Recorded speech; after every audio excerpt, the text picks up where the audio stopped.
Welcome back, viewers. Today we will be testing the DSP indicator. But before we do, if you have not watched my first video and the videos after that, you need to go do that right now. Here at the Academy of Forex, we are building the best trading system possible as a team, and as a team, we will all profit from it when we are done. You can find a link to the first video down in the description below. You can also find a link to our Discord server, so that way we can all discuss testing indicators and building our trading system. And lastly, you can find a link below to TradingView. If you sign up for a paid account, you will save a little bit of money using the link below. Alright, as I said, today we will be testing the DSP indicator. But before we do, wanted to put the indicator scoreboard up for everyone to see.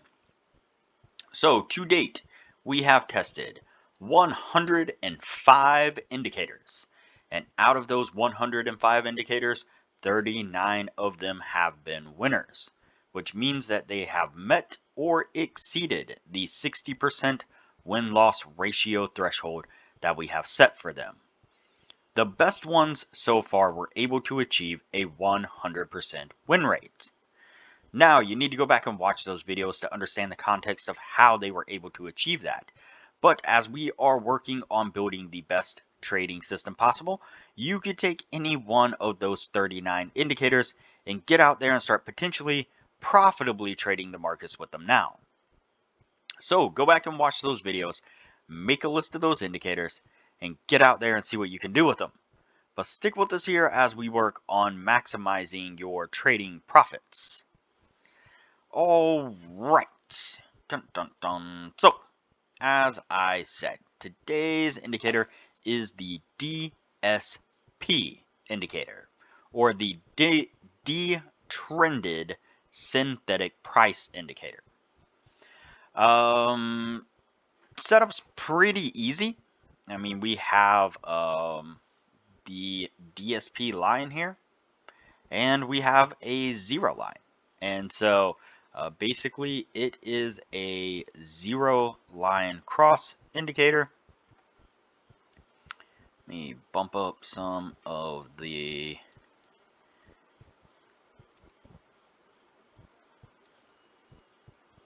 there we go, that should be good. You can see things a little bit more clearer now. And so yeah, there's it's not a whole lot to it. Like I said, we have the DSP, the detrended synthetic price line here, and we have a zero line. And when the DSP crosses below the zero line, that is a signal to go short. When it crosses up above the zero line, that is a signal to go long. And so, like I said, pretty simple setup, not too much to it. And so that is how we will be testing the indicator today. And yeah, let's get on with it here. See what we can get.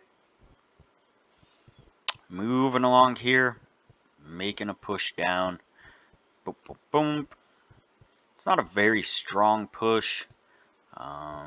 Definitely running up to some support and resistance lines here. We can kind of see going back a ways. So like right in this area and right in this area, support and resistance. And so it's come down, it has hit this lower band here. It started to kind of chop along there. Let's play it out a little bit here, see what we get. Made a break up above, and you see there that often when it breaks up above, it'll come back and retest that area, which it did. A strong pullback here before it bounced off and then took back up. Let's see. crosses here on this candle here, and so unfortunately that is right up against where it decided to do a strong pullback. I suspect that that stopped us out, and it did. Too strong of a pullback there. And something else that that is possible when playing around with price action, when trying to get an overall feel of what the market is doing, is you can add in Fibonacci, the Fibonacci lines here, and so you know, I think there's also even an auto Fibonacci, if I'm not mistaken.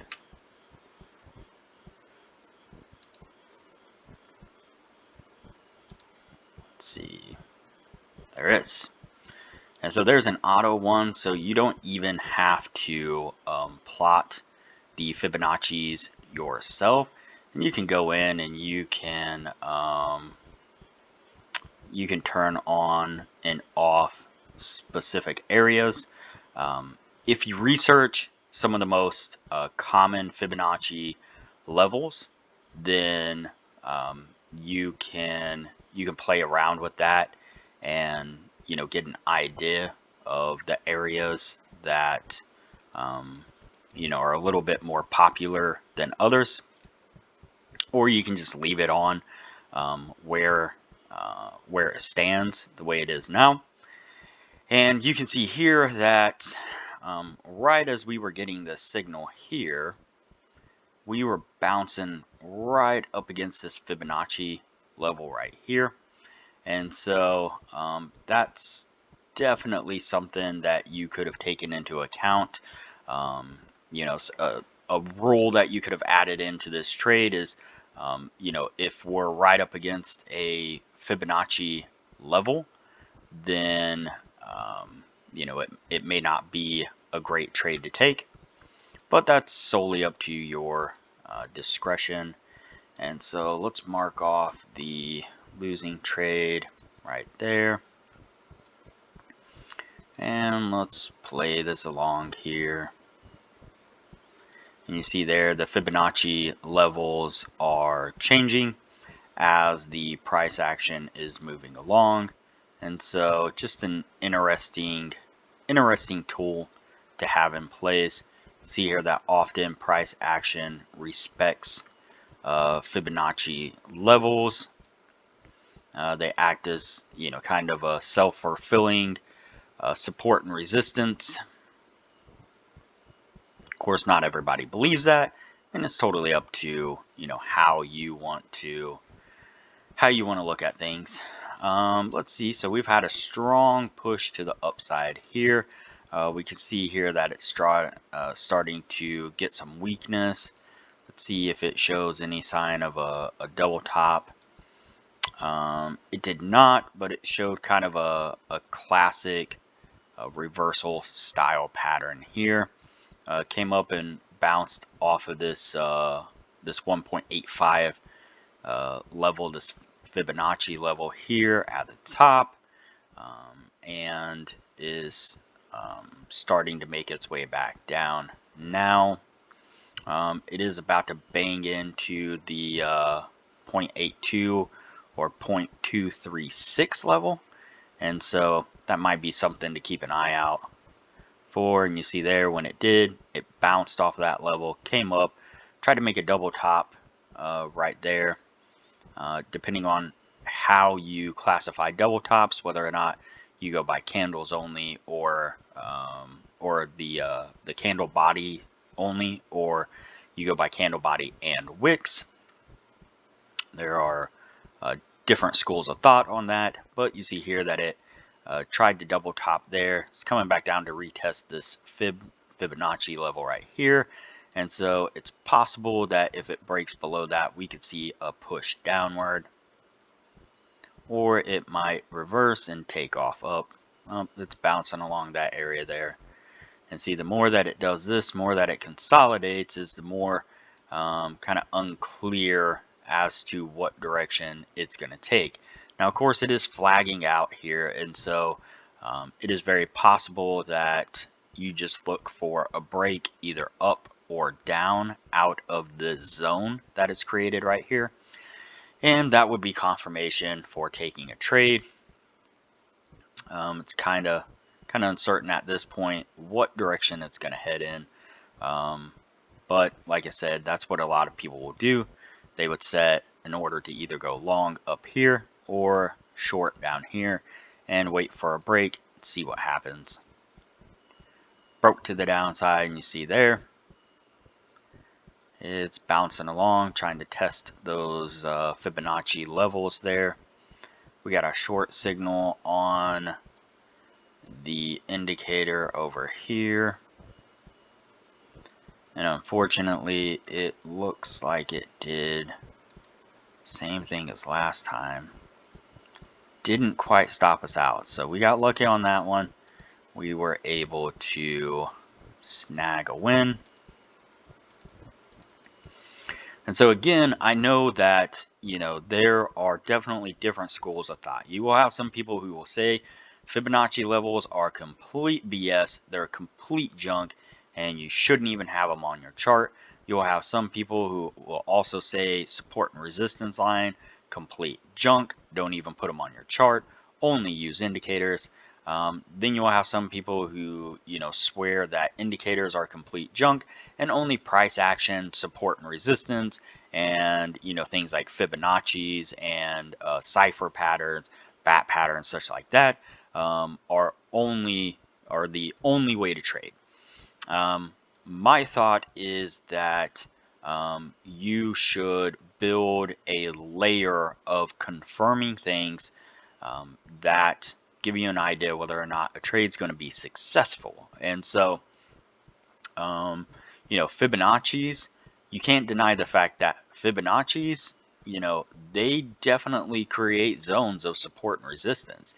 You can't deny that previous support and resistance zones, often have an effect on price action. And so that's just, fact. Most of it is what we call self-fulfilling, prophecies, self-fulfilling signals or zones. And that is that so many people have become accustomed to hearing about these areas, support and resistance of Fibonacci's, that when price action approaches that area, people trade off of those zones. And even though the majority of retail traders may not be able to move the markets significantly, make no mistake that there is some movement in the market as retail traders are taking orders in whatever direction, or closing orders, or doing whatever it is that they do. And so the fact of the matter is, it's not dumb if it works. And if you're relying on only Fibonacci levels to take trades, then it's probably not going to work out best. If you're relying on only support and resistance, it's not going to work out very good for you. If you're relying on one indicator and only one indicator, it's probably not going to work out for you. If you're relying on solely price action and only price action, it's probably not going to work out too good for you. But layer a bunch of these things on top of each other to create a good system, and before you know it, you have something that you can work with. So there you go. That is a prime example right there. You see a strong push down. Soon as it got to this zone right here, it bounced with this big green candle, showing that there was a psychological zone right here that people saw and they reacted to it. And so, and you can see that we've had a significant push down, and so it is possible that we could see this price action try to move up, back up to this gray Fibonacci level here, before it starts to teeter down and do some weird things. And so yeah, we'll play it out a little bit. See what it does. There you go. Exactly like I said. Punched back up, and even though the Fibonacci levels changed, it definitely would have hit that gray zone and gotten us a win, and that would have been a take profit on our current stop and take profit levels. And so you see now it's starting to bounce along those zones. It's not really sure what it wants to do. It's kind of just consolidating in that area. Let's see, we've had another signal to the upside here. Let's see, it was on that, boom, that candle right there, and I was hoping we would get some movement to the upside, but it didn't, and it came down and stopped us out. And so it appears that this indicator seems to be just a tad bit late to the party each time it's throwing one of these signals. There we go. So we got a short signal there. I don't believe that we got stopped out.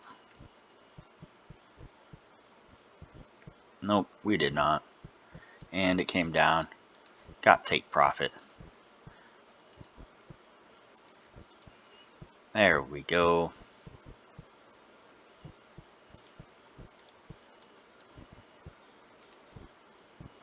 Let's go ahead and play it out some more here. And again, we see that psychological zone. I mean, there is no denying the fact that price keeps bouncing off of this area and having a reaction to it every time that it gets to it.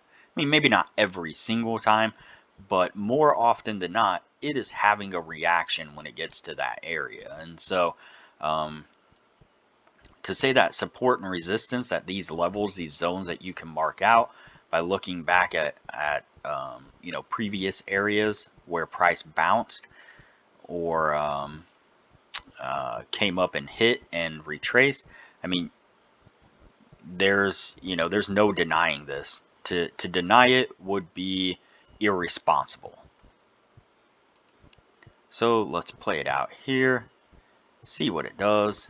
You see right there, it bounced off that zone, made a slight retracement back before making a really strong push to the upside. And it looks like we got a winning trade there. Don't believe that it would have stopped us out. Let me see.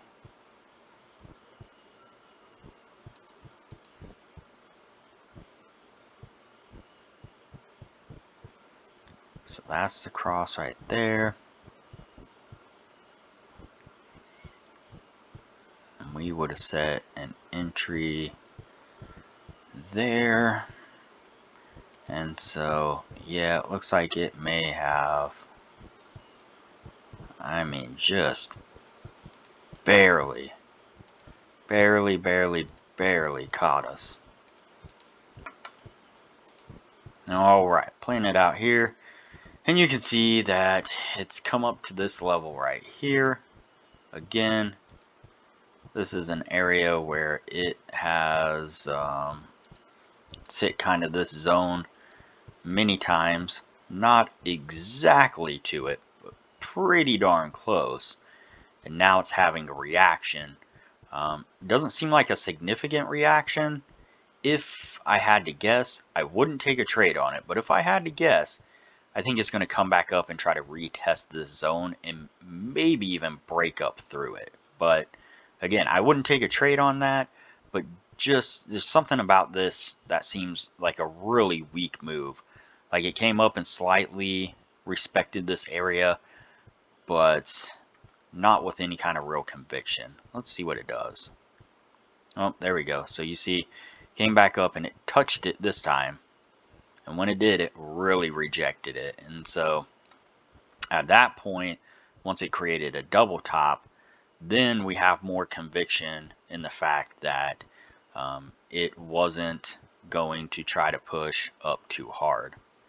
But there you go. You see, it rejected it. Boom. came down for a moment, and then broke back above that area. Come back to retest it there, retest it for a second, and was able to break back below. Now it's going to make a strong push down. Let's see what it does here. Playing it out a little bit. I know we got a signal on our indicator. Let's see. So this, that one right there. So that definitely looks like it got us. Yep, it sure did.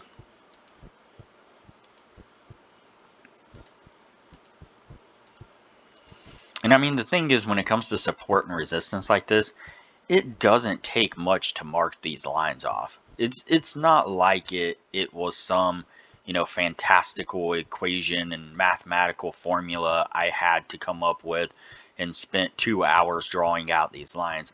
I mean, these were pretty simple areas to mark off on the chart just by scrolling back like this and just looking at what price action has done in the past. And so you know, anytime you have something that is so simple, but yet obviously has, you know, a direct correlation with what happens with the price of a pair or a stock or whatever it is that you're trading. I mean, again, it would be completely irresponsible to just ignore these and blindly enter trades without taking any kind of consideration of where they are in respect to these levels. And so, again, it's not that I'm saying that these are the end all be all, but, you know, they definitely should play a part in making the decision of whether or not you should be entering a trade or not. We're close to the end of the year now. Boom, boom, boom. You see price action came down, bounced in this area. And keep in mind that, you know, these areas are not exact, precise to the pip. They, you know, they're zones more or less. And so you can give or take just a little bit. But you can see here that it definitely came down, bounced off that area, broke through for a second, came back up, bounced off of it a second time, creating almost a double bottom. Again, depending on how you measure out your double tops, double bottoms, whether or not you use body only or body with wick, then we could call this a double bottom at a significant, you know, line here on the chart. And what did it do? It shot back up right up to this area right here. And so does look like we picked up a long signal right there on that right candle. Let's play it forward here a little bit and see what it does. There we go. It looks like we picked up another winning trade. We did.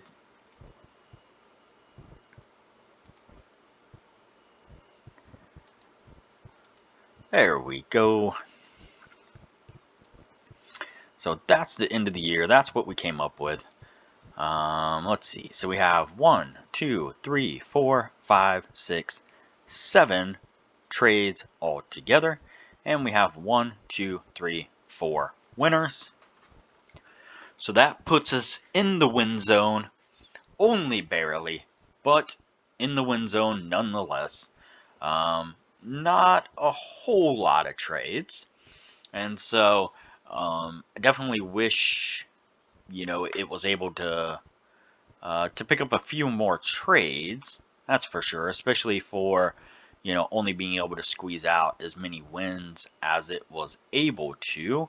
But again, a winning indicator is a winning indicator, and so yeah, this one, like I said, we'll definitely put it on the yes list. One thing that I did note is that again, we seem to be we seem to find a reasonable indicator that can work with divergence. And so if you're any fan of divergence at all, then you can see here that we definitely have some moments of divergence taking place, and that's something that can be rather significant as well. Another layer that you can put into your trading style. And so you see, for example, right here in this area, you see that price action came up. You see it on the indicator line here. Then you see it shot up even higher right here, making this peak above this area. And you see here that it was not able to quite make as high as a peak on the indicator itself. And so that would have been a very good area to recognize as far as divergence taking place. And as it broke down below this trend line that we had drawn here, that could have been a pretty significant occurrence to say, hey, that's definitely starting to move its way down. You see here, did the same thing. Here it came down and bounced, making this lower area here. Then it came up, bounced off this area one more time, and as it did, see here that this signal on the indicator was significantly higher than this area. Even though these areas were almost the same, it actually came down a little bit farther here. And so again, once it rejected that area, that is a rather significant event to say that price action is definitely trying to move its way back to the upside. Now, if we would have had an indicator that was calling these changes in the trend a little bit quicker, that would allow us to line up a little bit better with these moments of divergence, then that is something that could be really significant. See it again right here. We have these moments right here where price action came up, and we see it on the indicator. See that it came up higher here, giving us this little bitty peak right here. Now, if you would have taken it right there, it's likely that you might have gotten stopped out. A little bit of a fake out there. Again, not everything is 100%, but then it had this strong push up right here, creating very close to a double top pattern here, and the divergence that took place, even though this one was significantly higher, it was almost exactly equal to this one right here on the indicator before it made a significant push downward. And so you can see that when it made this really big push back up here, even though we're starting to stretch the limits here, this peak wasn't much higher than these other two peaks here, even though it came up a significant amount more. So once it started bouncing along this area, we can see that the indicator itself is giving us a signal that it's running out of steam. This move is really starting to die off, and so it was no surprise that it decided to turn around and come back down on us and not break up above and take off. And so you can see this quite often with this indicator. This is actually really decent at calling these divergent moves here. And so again, that's another layer that you can add into your checklist that needs to be met, the conditions that need to be met for you to be able to take a trade. And so these are all different ways of looking at the market, different ways to add layers of confirmation into your trading styles. And so, everybody's a little bit different in what they like and how they want to use things.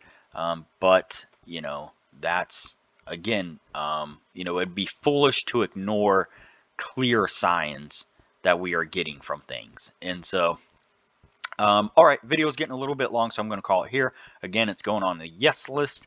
And we will move on from here. If you have not already, like this video, comment below, subscribe to the channel, and turn on the bell notification so that way you are notified anytime I post a new video. As part of the team, it's important that you are seeing the new videos as they come out so you know what it is that we are discussing and what indicators we are testing, have tested, and have not tested. Also, like usual, there is a link below in the description to the Discord server. You can join us on Discord so that way we can further discuss the indicators and have discussions as we move forward building our trading system. And lastly, like usual, there is a link below to TradingView.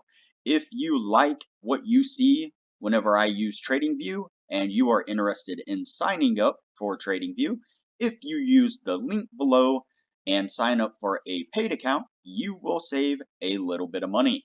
So, alright everybody, I will see you